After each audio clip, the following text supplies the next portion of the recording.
Happening now. We want to welcome our viewers from across the United States and around the world. This is the EdTech Situation Room.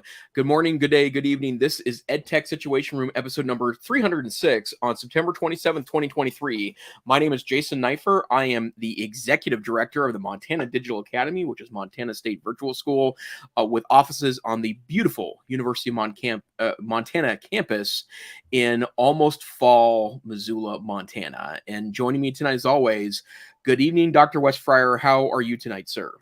Good evening, Jason. I am well and excited to be anticipating the marriage of our first child imminently and having a good spring. So we had actually a 3-day weekend, so got to do a little camping up in the mountains, and fall is definitely in the air here in North Carolina. So getting into the 60s. I think it got into the 50s up in the mountains. So is the fire danger officially over with rain and no more smoke, or what's up with that? It's not over, although we did have, I think, maybe 2 smoky-ish days last week, and I think those were still Canadian fires, but our weather is definitely hitting the fall realm. And I was just going to look to see, it's homecoming week at the University of Montana, which means that there'll be a football game on Saturday and a lot of events outdoors on Friday. And I think the high is going to be like 71, but it's getting cold at night. This morning it was 48 when I got up, which is a chilly September day. But I'm excited. I love the fall. It's my second favorite season. And I am looking forward to soup season and all the things that come with fall. Now, it is a bit of a busy time for you, though, but maybe it's always busy. Yeah, it's never not busy, is what I've listened in the last couple of years, but I've spent a lot of time. Well, I will start traveling next week, and it's going to be once a week for basically a month and a half. And in fact, I will not be available for our show next week, as it turns out. But I'll be in Denver, Colorado, for the Virtual Learning Leadership Alliance meetings with all the other state virtual schools that are part of that wonderful organization. Talking AI will be part of my role there. And in fact, I think I have 5 or 6 more gigs booked. A couple out of state, couple in state on AI. And I'm really excited because I'm going to start working with student groups in 2 weeks. So I'm going to take a day and go hang out at Sentinel High School in Missoula in a couple of English classes and start working directly with high school students on this, which it's been a while since I've been around that particular group of kiddos, but I'm really excited. It's a real good opportunity. And I don't know, Steve Jobs famously said in his Stanford a speech that the stars never align in front of you; they always align behind you. And in a lot of ways, I think a lot of the stuff that I've done, has prepared me to be part of these important conversations. And certainly, my time with you each week and the opportunity to talk to educators on the ground. I think these conversations are what's going to help us figure out what AI does and doesn't do in context of teaching and learning.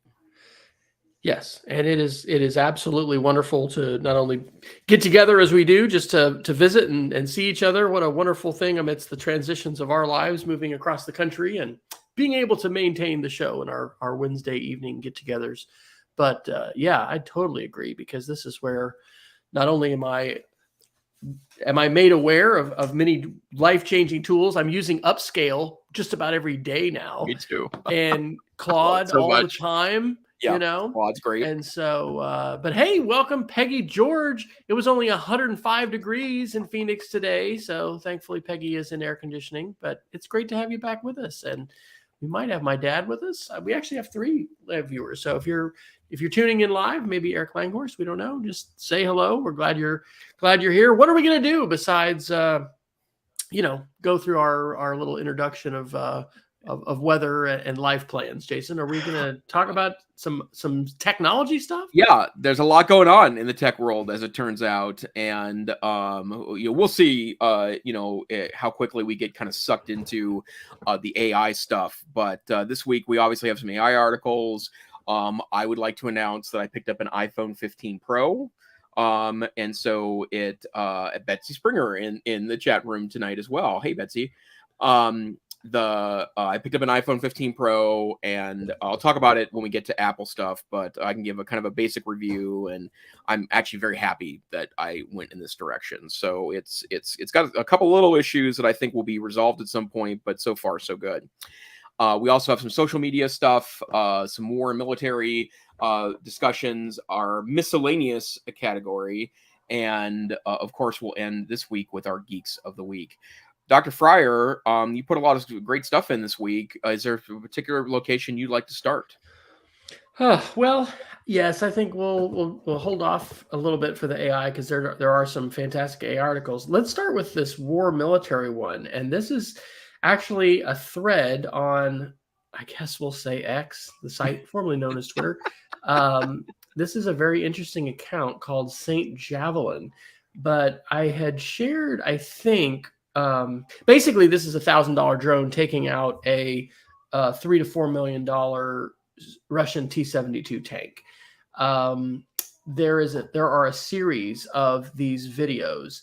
Interestingly, manufactured in China. If you read the thread, they'll talk about the Switchblade drones, which are much more expensive, but I think cost about 30 times as much as these little $1,000 drones, and how they, have strapped a RPG-7 warhead and are flying this thing fly-by-wire. And some of these things, you see them fly like directly into the bunkers of the Russians. And then, of course, it blows up. They've got these, it's surreal.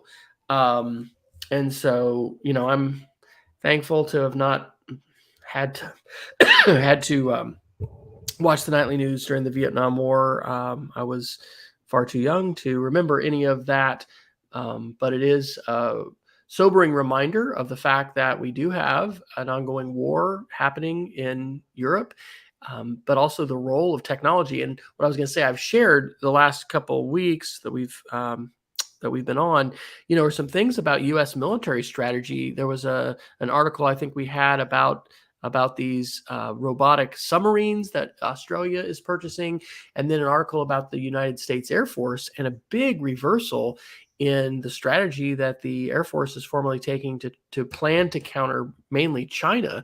But these little inexpensive drones, like the things that you and I can go down to Costco or probably go on Amazon, and order ourselves, are playing a huge role in the war. And so one of the things I think this thread talks about too, and these are some things that students are participating in with drones. There's races that they'll have with drones where they'll have the headset on and flying. And man, if you haven't seen some of those videos, I think we might have shared some of those in the past.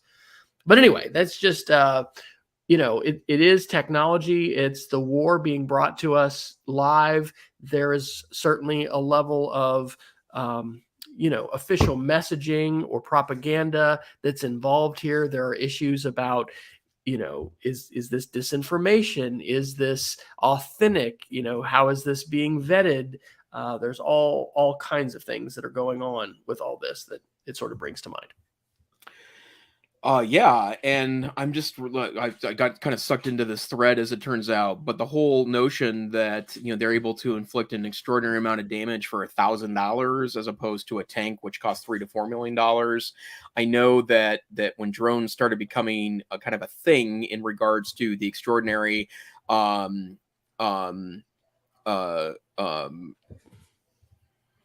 I keep thinking about airports, right? That when drones were starting to become complicated around airports and before they had rules. But I remember reading some kind of future-looking text at the time that talked about how the other complication of all this is that at some point it could just be drone warfare, like drone v drone, that would be both extraordinary and a little science fiction-y. Absolutely, as it turns out too, and there are also, there's an AI play here, in part because AI at some point could enable autonomous drones. And that's what that article, which I think we talked about from the U.S. Air Force, that was in the New York Times, I think we did that 2 weeks ago, and that vision is human pilots with literally hundreds of AI autonomous drones that are not just the fly-by-wire humans behind each one of them, but actually have AI controlling them and have the authority to engage targets, to to shoot, to blow stuff up. But there's a term for them that they've used where they are. It's not, the word isn't expendable, but that's basically what it is. That this is a, compared to an F-35, which there was an interesting situation that happened with an F-35 getting lost as the pilot ejected, I think, but since our last show. Anyway, it's a big deal, and the role of technology and the ethics of this, because the United States military has historically said that they're always going to have a person with their finger on the trigger and not just release, what some people would call a killer robot to say, here's the face you need to go find, go,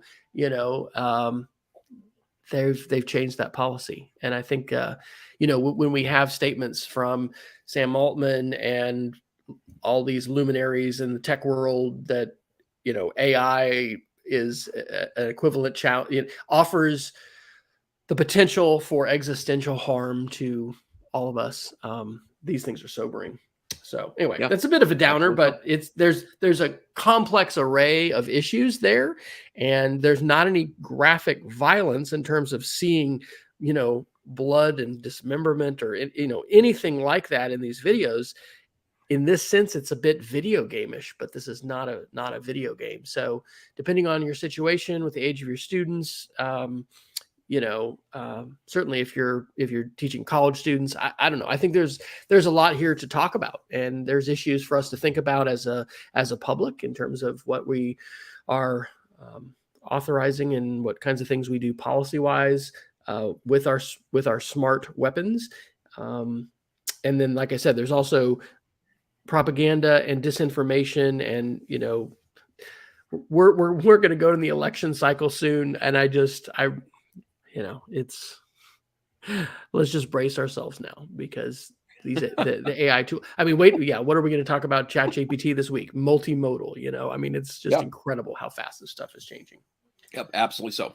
Okay, you want to talk about some other non-AI stuff before we? I would love to talk about my new iPhone. Okay, just dude, because I'm a big dork. So I think I maybe mentioned this a couple weeks back, but I wasn't sure how I was going to upgrade, because one of the things I've been doing lately with my unlocked phone, I paid off my phone from T-Mobile, and so it was unlocked, and I've been actually carrying 2 SIMs on my phone. And so one SIM was an eSIM from Visible, which is on the Verizon network, and then my traditional T-Mobile SIM. And the reason why I like that is because there's lots of places in the state of Montana where there's a Verizon signal, but there isn't a T-Mobile signal. And so I wanted to be able to continue that if I could, because it allows me to, get on my laptop if I'm out at a school visit in a town that's dominated by T-Mobile's, or I'm sorry, a Verizon signal. I can just switch my carrier and then use that as a mobile hotspot.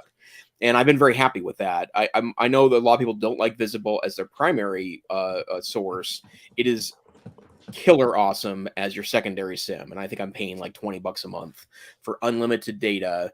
But the hotspot data is limited to, I think it's 10 megabits down, which 10 years ago would have been like wild fast. So we're happy with that. And then when I started kind of playing around with my T-Mobile account, I figured out that I apparently spent for 60 days in 2021, they had up some promotion called Upgrade Forever. And what that does is give me $800 every 2 years to upgrade to the newest iPhone. And they're going to pay me $450 for my existing iPhone, which was $100 more than Apple was willing to pay for it. And then they're going to give me $350 in monthly credits. And if in 2 years I haven't paid off the phone yet, then they'll just cancel the rest of my payments, and then allow me to upgrade again to a new phone for cheap. So I decided to go that route. and I'm very happy with it. It looks beautiful.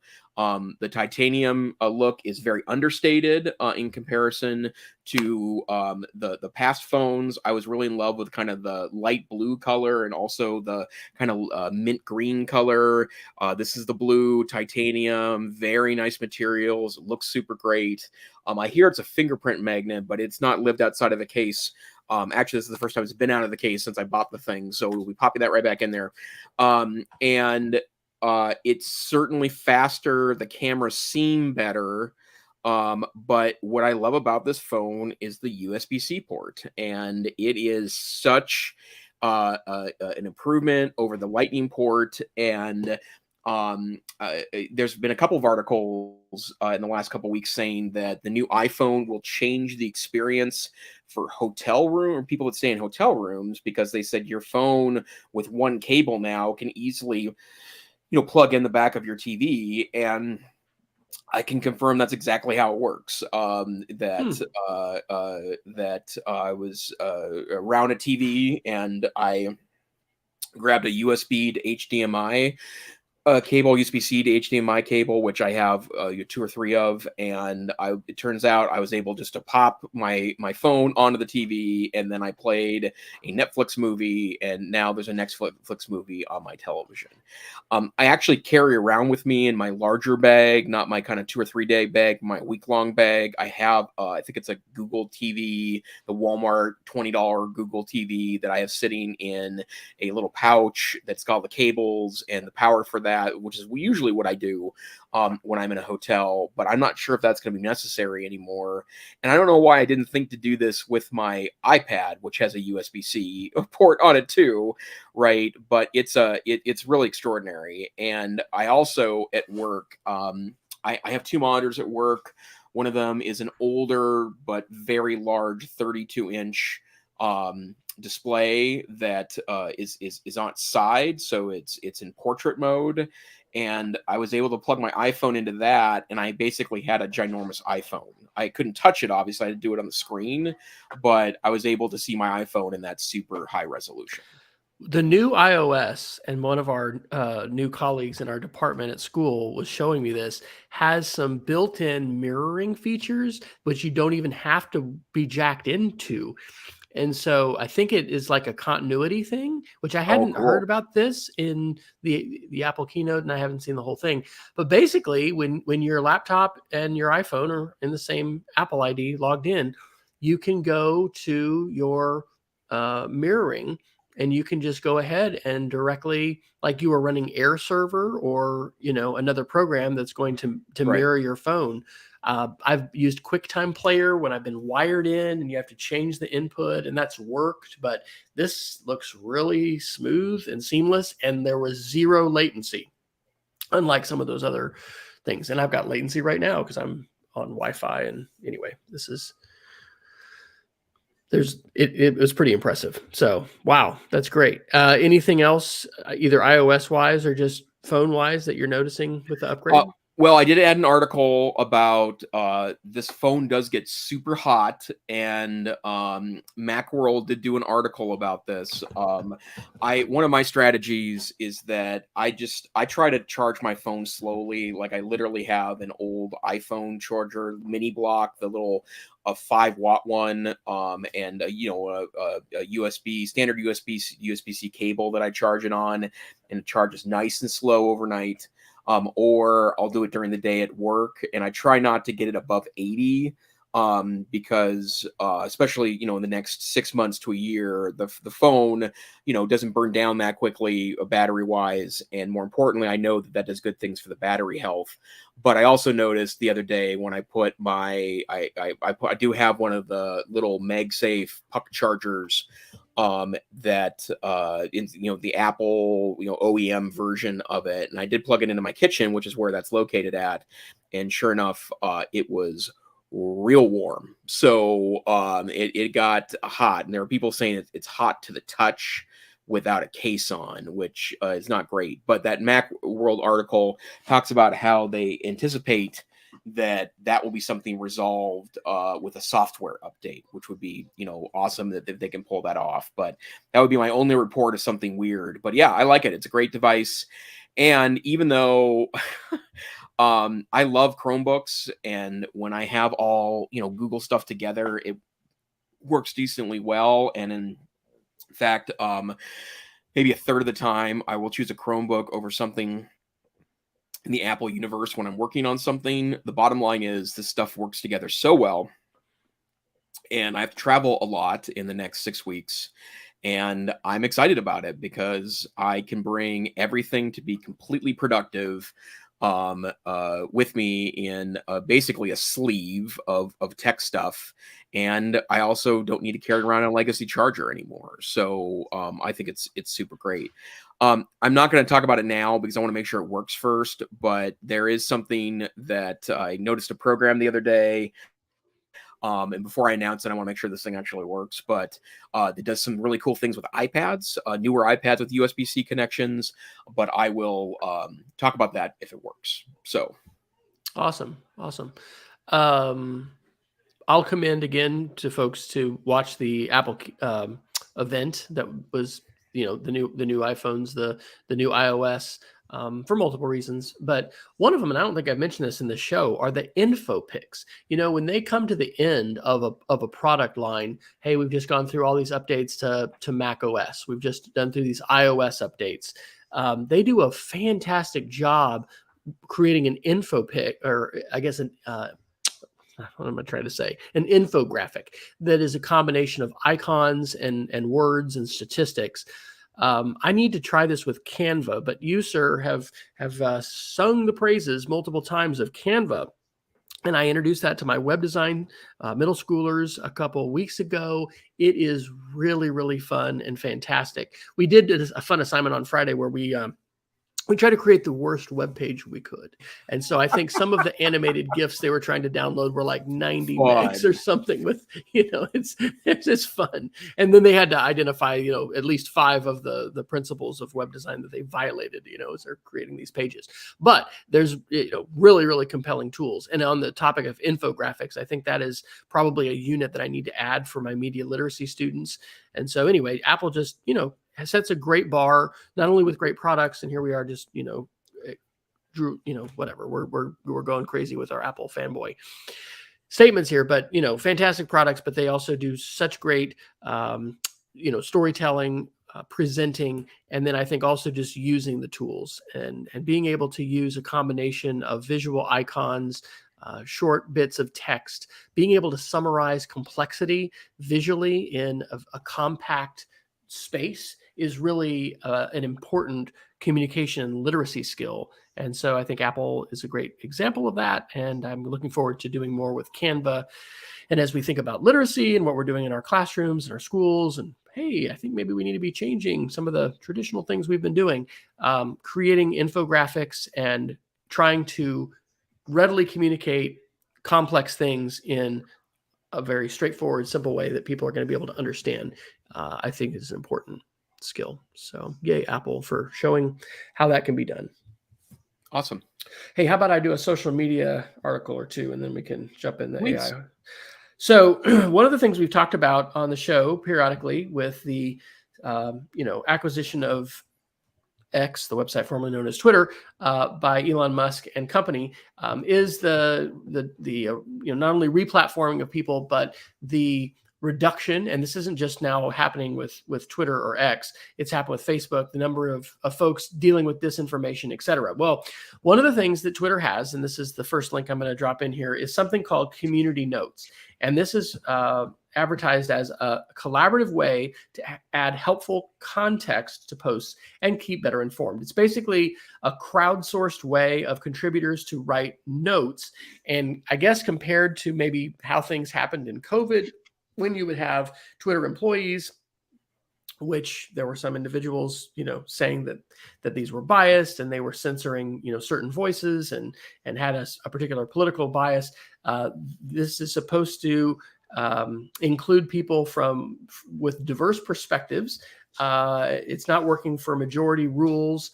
And anyway, it's to try to provide some context. And so I found a great example, or ran across a great example on this from Twitter. And so this is really, this is the show where Wes is sharing videos that on Twitter that you can really just get into. The headline of this is "A Horse Sneaks into the Tour de France." This is hilarious because there are like, I don't know, 30, 40, 50 bicyclists racing, with their uniforms. And this horse has jumped into the race and he's running a long ways. Well, as you scroll down a little bit, you will see the Twitter community notes kick in. And there's a little icon of three people gathered together. It says, readers added context they thought people might want to know. This is not the Tour de France. And it says, in 1997, a horse jumped over a fence and joined the peloton of the Criterium International, eventually passing it, leaving the race only 20 kilometers from the finish line. The scene is often mistaken for a scene from the Tour de France race. So, and there's a link to the Wikipedia article that talks about this. And I rated that as helpful because you can rate this. I think this is a great example to not only highlight a way that Twitter is attempting to combat misinformation and hopefully use crowdsourcing, algorithms and mechanisms to try and provide context for tweets. But this is also not one that's politically sensitive. And, I've talked about the moon landing stuff that we do, our conspiracy theory study on, and learning about SIFT web literacy and that kind of stuff. I will feel very comfortable sharing this with my kids. And so I had not really seen that in action. Had you seen the community notes in action? And have you contributed to a community note or seen those before, Jason? I've seen them before. I've not contributed to one. And part of it is that, I try to stay off of politics on Twitter because it's just a boatload of vitriol, but I like it. I think it's a good idea. And I don't know. I'm guessing at some point I dump Twitter. I'm just not getting the reaction I am to it anymore. In fact, I have much richer conversations on LinkedIn now than I have anywhere near Twitter. I know you're on it less, Wes, for sure. And the reason why I know that is because we don't interact there all that much anymore. That happens on LinkedIn and then on our weekly podcast for sure. But the bottom line is that there was a rumor going around, actually not a rumor, Elon Musk said it, that he's going to start charging for Twitter. I think that might be the end of it, at least the end of edge Twitter, right? If there's free places to go that aren't as ugh, I just don't see teachers sticking around Twitter. And I'm not there for the politics. I'm there for the journalists and I'm there for educators. That's the two groups I care about the most on Twitter. Yeah. Well, this will link to the Geek of the Week that I'll share at the end of our show. But the other social media post I put in is actually from August 7th. And this is from the NBC News. And it is from the leader of the American Library Association. The headline of this is, Top Librarian Calls Marxist Lesbian Tweet Backlash Regrettable. We have shared, and I'm sure everyone has seen, a variety of different posts. Sometimes they are about sports and athletic stars. A few weeks ago, I think we shared one by a NASCAR driver that had liked a Instagram post by someone else and had led to, him being, taken out of a race and I think loss of sponsorship. And, and I don't share these to say, oh my gosh, fear social media. Let's all get off social media because one misstep can, lead to really bad outcomes. But this article tells the story of Emily Drabinski, who is the president of the American Library Association.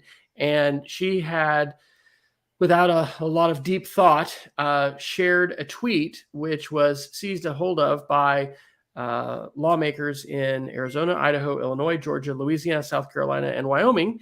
And they had pushed their states to withdraw support for the ALA because of that tweet from April of 2022.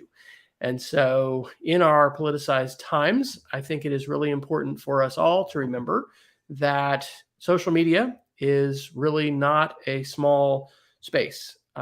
Anything that is shared can be amplified and we can be, held to account and judged and unfortunately, be really, individuals can form their entire, perception about us and just whole groups of people can based on a single tweet or a single thing that we share on social media. So I had not heard that story before. It's quite unfortunate. libraries are so important and libraries are under siege. And I guess that's another sign of the times of our politicized landscape of information sharing, and a cautionary tale for all of us to be thinking carefully about what we're sharing and recognizing that the intended audience that we may have in mind that may be smaller can easily become much larger. Sad but true. So, Dr. Fryer, anything else before we just rub our face in a bunch of AI? Let's jump into the rabbit hole. Okay. Well, I want to share one resource that we didn't get to a couple weeks back, and I really want to share this one because I think it's really, really well done. But I know well the staff at Michigan Virtual, which is the state virtual school in Michigan. In fact, it's where my boss came from. The first executive director of MTDA was previously an executive director at the Michigan Virtual School, and I think that the work that they're doing on AI is really good. They had a couple of their kind of thoughtful folks jump in on this, and they've now released a planning guide for AI, which is a really well done toolkit for schools that would like to, not just explore it and not just, prepare for it, but actually seize the day and do interesting things with it. And not only do they have a great AI integration framework, which has been in the works for a couple of months, their AI guide, I think, is really outstanding. And that's good stuff. So I just want to share that tonight. Before we jump into kind of the more timely stuff, because if you're a school that's doing that and you haven't seen this resource yet, I would strongly recommend you start there and utilize their awesome resources. And shout out to my friends and colleagues from Michigan Virtual, doing great work. Yeah, the headline there on the top of the webpage: artificial intelligence doesn't replace work, it makes work more efficient. Kind of goes along with the metaphor I use of superpowers. I feel like it gives us superpowers that we didn't have before. And I think, again, a couple of weeks ago, I shared the AI guidelines that I've developed for my classroom, which are formative. But I think that that's incumbent upon all of us as instructors. Now, our institutions may have developed policies like blocking and banning and prohibiting all use. And so that's going to look a little bit different. But I mentioned that when we were at the Air Force Academy over Labor Day weekend for the Parents Weekend, we interacted with the generals and the dean and had a chance to ask about artificial intelligence. And she had said that's a instructor by instructor decision there about whether AI tools are going to be allowed, and if they are, under what kinds of guidelines and what kinds of rules. And so I think that each of us need to be thinking about that. If we're especially teaching middle or high school, you can be sure that a number of your students are using these tools and are considering the use of these tools. I think it's really important that we focus on attribution and that we communicate and talk to each other about this, because AI is a reality. And if we're going to put our heads in the sand and think that, oh, this is just going to go away, it's not going to change a lot, I think we're going to be rudely awakened very soon. So thanks for that resource, and I'll look forward to seeing the additional resources that you're going to be sharing in your upcoming journeys. And is there, aside from Twitter, is there another place you direct people? Because you've got a Google Doc, do you not? That you are. I do, yeah. Which, that's the place that I've been updating about twice a week right now. And in fact, the most recent, it's halfpint.link/AI brief is the URL. Which I think is pretty great. And continue private chat. There is the link, sir. And so that's where I've been putting stuff as of late. I did jump in on Thursday of last week, and there was 19 people in the document, which I was actually kind of flattered by. So that was pretty great. But as an example of something that I've added in very recently was a great resource that has about 200 pages of syllabus language from across the university world. And there's a professor that's, I think I put those in here. Now I'm not seeing it now, but the bottom line is that there's just so many. Here it is. syllabi policies for AI generative tools from a professor named Lance Eaton. And he is both on Twitter and across all the pieces. And he is really interesting instructional designer and social media consultant. He's got several degrees, it looks like, from everywhere from a master's in American Studies to a master's in education and instructional design. So he's got a lot of interesting background, and he's been collecting this, extraordinary trove of syllabi. That is syllabi language, and it's everywhere from absolutely not to, if you're going to pull it off, here's what it looks like, and it's great. So, and I think this is exactly the kind of sharing that we really need to be super on top of. When we find things that are working, let's share it out so that we can start developing this much more quickly than the traditional share cycle would usually suggest. So I'd love for you to take on this question and see also just in your interactions with other schools and districts, what they're doing with students who are not 13. Are there AI tools that kids can legally use with parent and district permission that, the districts are navigating that? Padlet and the I Can't Draw is the only generative art tool that I'm aware of that our district or that our school licenses and pays for, that our students have access to. But I think that that's an important thing. And as a middle school teacher, I'm certainly thinking about that. That's not going to be as much of an issue with high school and university. Shout out to my dad, who's joining us from Liberty, Missouri tonight. Glad to have you with us. I think I'll do a quick shout out to this video documentary, because as we're thinking, just like that Michigan Virtual Schools is setting a frame for AI and thinking about the ways in which it can make us more efficient, give us abilities and powers we don't have before. I liked some of the language in this documentary. So this is from late August of 2023. It's a Bloomberg original called Microsoft and OpenAI CEOs: Dawn of the AI Wars. And it features interviews with a number of people, including Sam Altman of OpenAI and Satya Nadella of Microsoft. And what Nadella said about AI, I thought was some good language. He talked about AI is moving from autopilot to copilot, where we're really, in the driver's seat in terms of prompting and crafting the kinds of interactive messages. And it's not just a single, hey, give me this essay, but it's a back and forth and interaction. And so he used this metaphor of the co-pilot. And then at the end, Sam Altman is asked, well, why should we trust you with this? And he said, you shouldn't, we shouldn't trust, any one company or person with this technology. So that is on YouTube, and it is a 24-minute documentary, and I definitely recommend that to everybody. Okay. Well, I wanted to share a little something. I put this on LinkedIn, and it unfortunately is not in our show notes tonight. So I'll get the link for that right now. But when I discover something that's interesting, that works, one of the things that I like to do is, as much as possible, try to recreate it so I can share it share it in a presentation later, and then to kind of show what that looks like in practicality. So what I did is using Claude, because it's got the great document analyzer on that.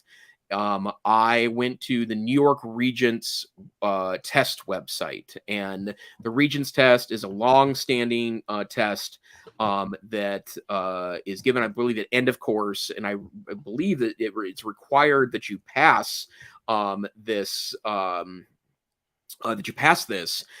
in order to get a grade in your class. And so they just like the College Board does, they post versions of the test so people can see what it looks like and use it as practice exams. And so I downloaded the history and government test. And there, thank you, Dr. Fryer. I was just trying to put that link in now. And I uploaded the test to that, and I asked it first to answer it or give me the answers to this test. And Claude pushed back and said, ethically, I can't do that. And I said, but instead, I'd be happy to help you study for the test. And so here's my best study tips for studying for a test. And being a bit of a study nerd, and also I spent a lot of time reading materials about how to help students become better students. It was really good and really well done.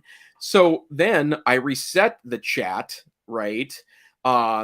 And I then uploaded the same document and said, "Hi, I'm a government teacher, and I would like to be able to get a key for this test because I'm helping students study for it." And it produced a key for me in about 15 seconds, and I compared that to the key available from the Regents, and it was 100% correct. Right, I've done this with a worksheet on Teachers Pay Teachers. That was the one I showed off at when I work with teachers in Whitefish this week, and that we have to be really cognizant of this because, again, this is pretty early days with these tools and wide availability. And I'm not saying that there's not a utility for objective test items, because I do think there's absolutely a lot of utility in that. But I do think there's something that we just need to be aware of how powerful these tools are. And that's an extremely powerful one right there. And we need to be asking ourselves, how are we assessing student skills? And are there some new or different ways that I can assess student skills that, can't just be fed into an AI large language model? So I think there's a lot of answers to that. And that's a very rich conversation to have. But many of the things that we've traditionally asked students to do for assessment, from multiple choice, fill in the blank, essay type evaluations, are going to be things that AIs can do too. Well, Dr. Fryer, I do want to talk about a link you actually shared with me last week that I hadn't seen, that I actually went in and signed up for.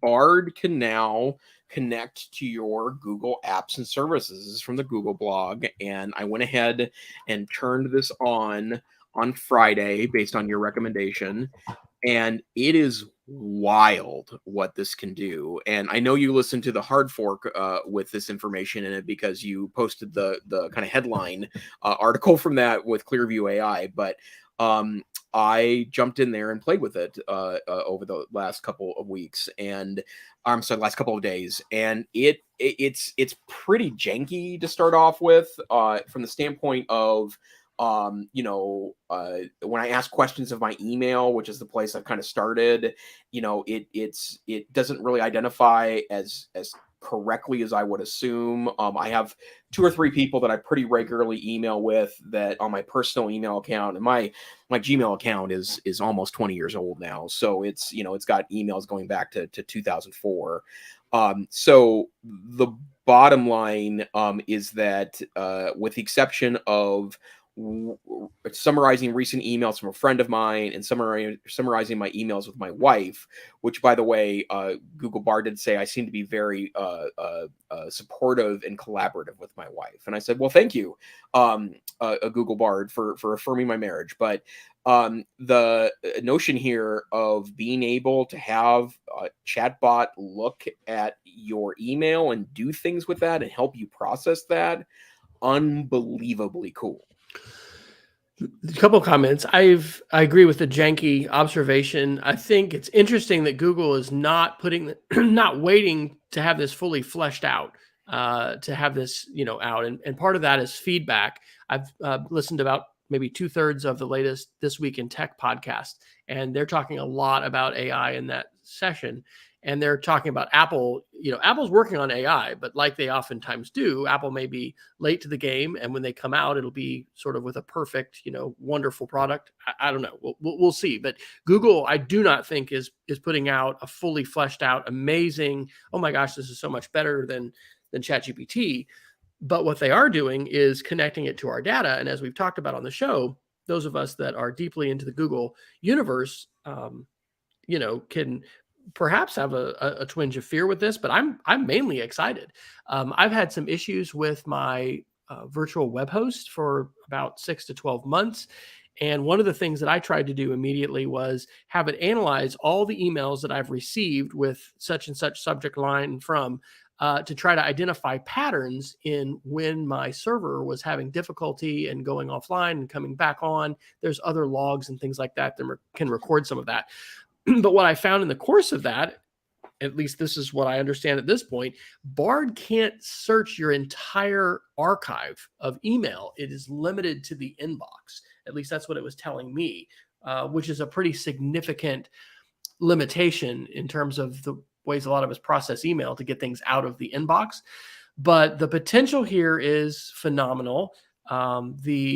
And this is where Microsoft is absolutely going to. It's not called Clippy. What is their new thing? That they just had an event where it was supposed to be a Surface event, I guess, and hardware, and that really was not it. It was all about AI. I don't really use Microsoft tools that much. They've got something they're calling their integrated AI assistant across everything. But anyway, this is where these companies are going, is to have the AI capabilities integrated right within your workspace and be able to use your data and work with it. So still early days, but exciting, not quite game changing. But again, this is early days and it's just going to get better. By the way, Wes, one thing to note, and I think looking in the terms of service will probably help here too. But one thing I noticed a couple weeks back, just before I had kind of worked with a couple of principals on this stuff, is that the whole notion of kids have this in their pocket anyways. Usually the thing I cite is Snapchat AI, which their AI is actually just a chat bot. I mean, it can do some Snapchat kind of things, but you can also ask it, questions about the Battle of the Bulge, and it will answer them for you. But one thing to note is that Bing's AI Play, so that's ChatGPT-4 plugged into Bing, you don't need to be logged in for it at all.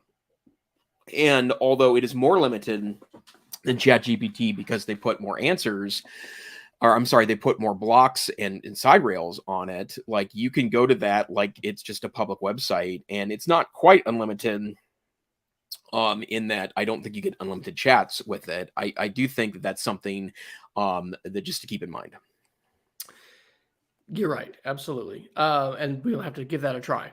I'll be interested to see if it can generate code. That's one of the things that I was working with one of my students, and I was putting stuff into Claude, and he was kind of feeding me some prompts and stuff like that. Copilot, Microsoft Copilot is the AI assistant designed to handle mundane tasks and provide inspiration to creators.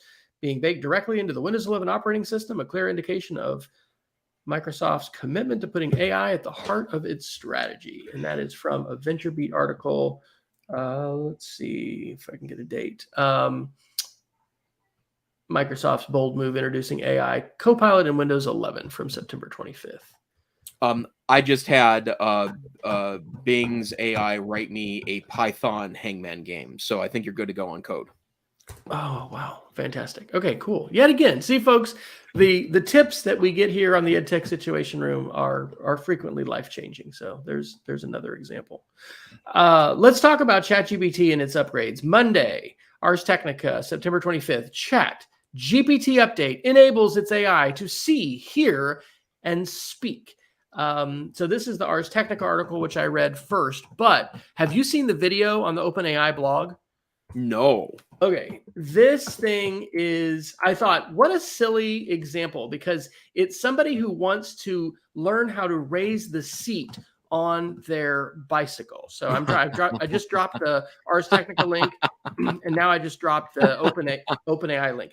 If you scroll down 1, 2, 3, 4, okay, you go down to where there's a picture of the bicycle seat, and there's a circle around it, and it says chat about images. It's a 1 minute and 29-second video. This thing is incredible. And I can't wait to share this with my students, because it starts really simply. It says, how can I lower the seat? But then it shows that you can take a picture of your bike, you can circle it, it identifies, let me make sure that, how do I turn the volume down on this? It identifies that it needs an Allen wrench. It identifies the size that it needs. Then the person takes a picture of their manual and then their Allen key, and it identifies which one you need to use. So like this is where it's saying you can take pictures of your refrigerator, and it'll tell you, here's the things that you can cook. based on the things that I see that you have in your pantry or in your refrigerator. According to the Ars Technica article, it's going to be rolled out over the next 2 weeks. That the speech synthesis is coming to the iOS and Android apps only. The image recognition is going to be available both on the web interface and the mobile apps. That's super interesting about speech synthesis. And what they're saying, and this is where the velocity of this change and then how powerful it is it can make the hair on my arm stand up. Give me goosebumps. We're going to be able to carry on just full on conversations with this thing. Did I freeze? Oh, I think my phone died. Okay, hang on. I think my phone died. So, all right, I'm going to be plugging in my phone here. So hang on. All right, so I've kind of gushed enough. What do you think? Is this at all a big deal? Multimodal ChatGPT? Yes, it is interesting, and I do not know how to use it yet, because in fact I this morning went in there to try to see if I could have it analyze some photos sitting in my phone, and I don't really get how it's used yet. It did give me an opportunity to see some more plugins that I had not played with yet that are also pretty extraordinary. But yeah, good stuff, and I am very happy so far, at least, with the kind of direction that this is going into. And I still think that in the end, it's not going to be it's not going to be ChatGPT, right? Like, I think this will continue to be an open model and you do cool things with it. It's what ChatGPT and Llama and Bard, and I know Google announced last week that they have another large language model they'll be releasing soon that they say is a ChatGPT 4 competitor, and Claude, and all these models. They're going to be plugged into other things that you would find more familiar to do what I assume is pretty extraordinary stuff. And I'm very, very much looking forward to that. Yeah, I mean, we're continuing to see ChatGPT really push the envelope and push the industry. I think Google is going to catch up, and the fact that they have access to so much of our data, puts them in a unique place. Yes. But I really want Bard to catch up because I've invested in the Google ecosystem for smart speakers, and I want to be able to have, this kind of phenomenal chat capability verbally. But I guess we're going to have it on our phones within the next 2 weeks. So, well, and I can tell you, I did plug in an old Pixel the other day and played with it, updated it and played with it. It was a hand-me-down from someone that you like to play with stuff. Kind of a deal, but they've also baked AI right into the phone now. So you can go to an article in the kind of discovery page on a Pixel phone, and there's a button at the bottom that says generate AI summary, and it's just built right into the phone now. So I would assume that in the next year or two, we're going to see some amazing stuff. And let's not forget, I don't know if we talked about this article or not. I've certainly referred to it on the show, but Apple is investing a lot of money every single day training their own AI model, and working on its integration across its operating systems. And I would guess, just because in Apple I trust in regards to design, that they will probably do something amazing and extraordinary. Yeah, I think that's a safe bet. Do you realize we've been talking for 53 minutes? This has just gone by so fast. I know. Yeah, it goes pretty quickly, doesn't it? Okay. Hey, I want to answer the question that Betsy has in chat about whether we're going to be having a take on Neuralink sometime soon. You've signed up to be a beta tester, have you not? No. Yeah, I have enough external parts in my body that didn't come from my body that I don't need any more of those. So transplanted kidney is enough for me. But yeah, I think we should talk about it sometime soon. I do know that some of the early animal testing has not gone super well, and I have read those articles. But I keep remembering that when I was doing my doctoral research on Siri in 2017, 2018, one of the articles I ran into was about a group of Swedish scientists, I think it was Swedish scientists, somewhere in Scandinavia, that were working on direct brain interfaces from the standpoint of that they were looking for brain waves that had a sign that you were struggling with something because you didn't have the background information, and figuring out a way to utilize a search engine to deliver you just in time information as you are processing through a learning challenge, which then of course could turn into a creation challenge, a work challenge, a crafting challenge, a motorcycle repair challenge, like whatever that looks like. And I remember thinking at the time, holy dog, this would be extraordinary, because they were talking about basic brain links, but there are plays right now where they are analyzing brainwaves, human brainwaves, to be able to read your thoughts, right? That tech is ongoing. A member of my team at the University of Montana today shared a podcast with me that I can't wait to listen to, about how, remember in the movie Up, the Pixar movie Up, where they had the brain scanners for dogs, the dogs could speak. Oh yeah. Well, they are working on that right now. And tell me what's the podcast? You remember what it is? I don't remember what it is. I'll send you the link to it when I listen to it. And it's yeah, I mean, this stuff is absolutely wild. But that seems so science fiction-y, but I don't think it's that far out of the realm of possibility. Hey, Google Talk for Animals was an April Fool's joke about 10 years ago. So yeah. Now it's going to be real. Yeah.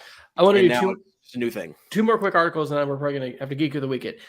We have talked before about how, isn't it just like human creativity for these large language models to ingest all this information?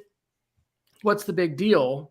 Tom's Hardware on September the 13th has an excellent article that Avram Piltich wrote called AI Lie. Machines don't learn like humans and don't have the right to. And this is one of the strongest and most clear articulations that I have read to date of why perhaps we should not think of AIs and algorithms and large language models as learning just like people, in part because this has the very real potential of displacing human jobs in employment. But he also talks about that the web is going to have fewer voices. Publications will go out of business. Individuals will stop posting user-generated content out of the fear it'll be nothing more than bot fuel. I don't think this one had the picture, but some of the articles I've been reading are talking about too. If we get all of this AI-generated content and then it's feeding itself that content, it gets further and further away from reality. So anyway, I'm not doing that article full justice, but it is an excellent one, and I highly recommend it. And then the other one we've referenced, but this is about Clearview AI. I think Clearview AI is probably one of the most bright line examples of a company that has gone over the line and that we need to be really concerned about. So Kashmir Hill was interviewed about halfway through the Hard Fork podcast on September the 22nd. And the title of this episode was called Breaking Bard, Who Owns Your Face and Gamer News. And the part that I really commend to you is that middle part about who owns your face. Kashmir Hill has written a book, which is now on my book to read list. And it's called Your Face Belongs to Us, a secretive startup's quest to end privacy as we know it.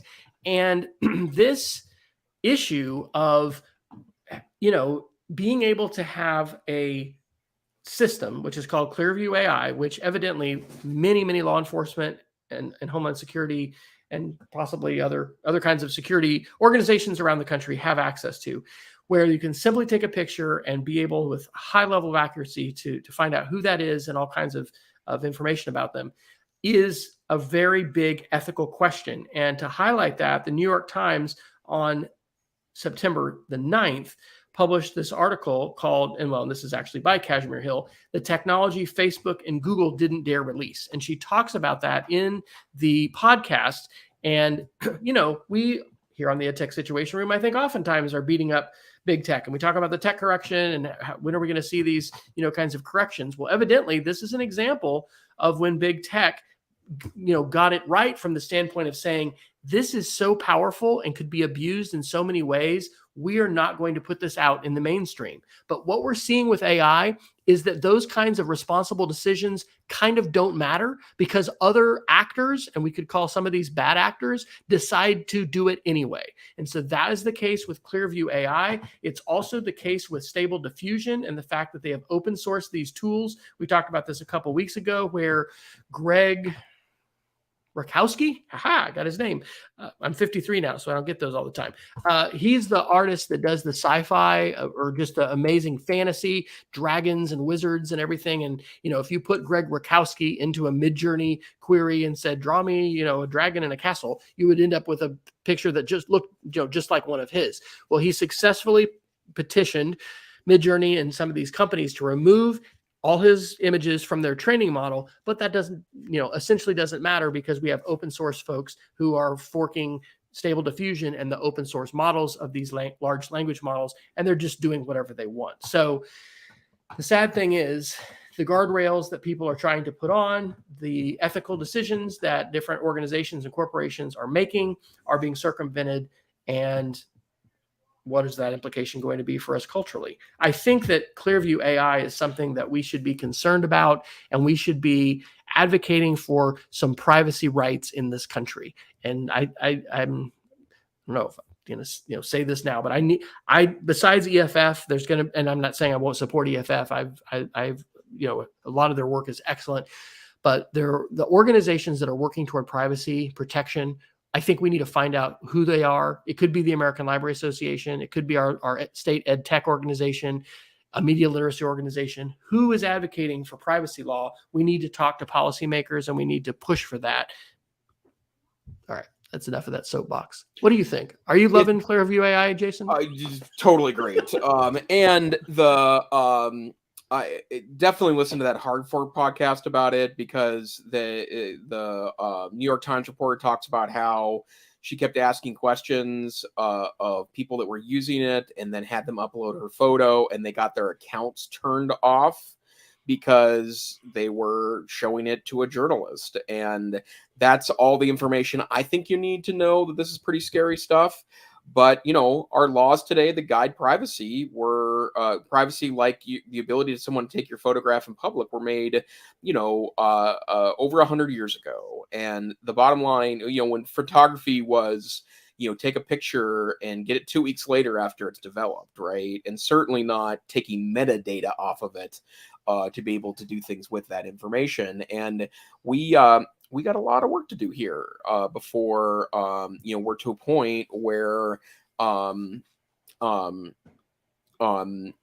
we answer some of these fundamental questions. We don't have time. We don't have time, as it turns out, to wait around for someone else to do this for us. We have to make these discussions happen now. Well, sir, we have gone over the top of the hour. So this was like one of the fastest ones ever. Yeah. And they keep getting faster too. Maybe it's just our age. Well, Dr. Fryer, what is your Geek of the Week this week? Well, I have a negative one and a positive one. So the negative one goes back to the American Library Association article I mentioned earlier. And this is the podcast where I learned about that. So the Ezra Klein Show, a podcast I love, on September 12th, this is from the New York Times, has an outstanding interview, and it's titled, Ezra's actually out, and so there was a guest interviewer, America's Top Librarian on the Rise of Book Bans. And so this is an interview with Emily Drabinski. One of the things I just love that she talks about this is the idea of children having privacy and the sovereignty of the mind. And that's a controversial topic, but there are limits to the kinds of controls that we put on individuals, whether they're in school or outside of school, and then on the mind itself and the importance of libraries and the advocacy that we need to be doing for ideas and for access to ideas. So that is phenomenal. But of course, it does point to that really negative social media post that she made that has led to some bad consequences. The positive, I'm a big space geek along with my wife. And so there's an Amazon Prime documentary that we have added to our watch list, and it's called A Million Miles Away. One of our astronauts actually, I think, just came back this week who set a new record for number of time in space over a year. This is the story of NASA flight engineer Jose Hernandez. And it follows him on a decades-long journey from a rural village in Michoacan, Mexico, more than 200 miles above the Earth in the ISS. And so anyway, it just looks motivational and exciting. And it is now the number 6 most popular video, I guess, streaming on Amazon Prime, if you happen to have access to that. Well, I would like to share a website that is a massive rabbit hole, but what is it nowadays? This is there's an AI for that.com, which is a massive database of thousands of AI tools. And if you're looking for the really weird ones, this is the place to go. What I like about it is that, and I need to be clear about this. In fact, I looked at this the other day. I have a bookmarking folder with 75 AI tools that were interesting for me enough to save. And I went and checked, and a full third of them don't exist anymore, because this is a space that just keeps coming and going, and people are looking for, gold mines, I think. But if you want to find interesting stuff, there's an AI for that.com is the place to go. Dr. Fryer, sir, where can people find you on the interwebs? I am at westfryer.com/after, as far as lots of links to connect with me. I'm still on Twitter and rather fractured, sharing on different places like Blue Sky and Threads and LinkedIn. But I will echo your comments. I think LinkedIn is where I'm probably having more interaction and learning more things on a daily basis. How about you? You can go to Twitter, Tech Savvy Teach, or X, whatever we're calling it now, or LinkedIn. And at some point, I think I probably need to get a webpage up again. So that will be at Neiffer.com when that happens. And of course, like I do with many of my other decent ideas, I'll just knock off the Wes Fryer version of his webpage and call it good. So this isn't me copying Wes. This is the EdTech Situation. We're a once-a-week podcast on Wednesday nights at 7 p.m. Mountain Time, 9 p.m. Eastern Standard Time, and hey, or daylight, or whatever it is right now. And hey, if you're in Europe, you're listening to us live in the middle of the night. If you can't join in live, although we had a record number of 4 live viewers tonight, which we're really happy about, keep coming back. Feel free to go to your podcast aggregator and find the EdTech Situation Room. You can go to our website, edtechsr.com, download a tiny MP3. We're on YouTube. We're on Facebook. If you just sit outside my house, you can probably hear me talking because I do it with the windows open. If you can't join us live, please download it. And also, you can see all the links from this week and all the stuff we didn't get the chance to go to, edtechsr.com/links. And Dr. Fryer, we are a podcast on YouTube as well, because it turns out that if you have a playlist of videos, you can turn that into a podcast. And with one click, that happened this week. So yet another way. We would love to have you subscribe and connect with us. And hey, stay safe, stay savvy, and we'll see you next time in the EdTech Situation Room. Good night.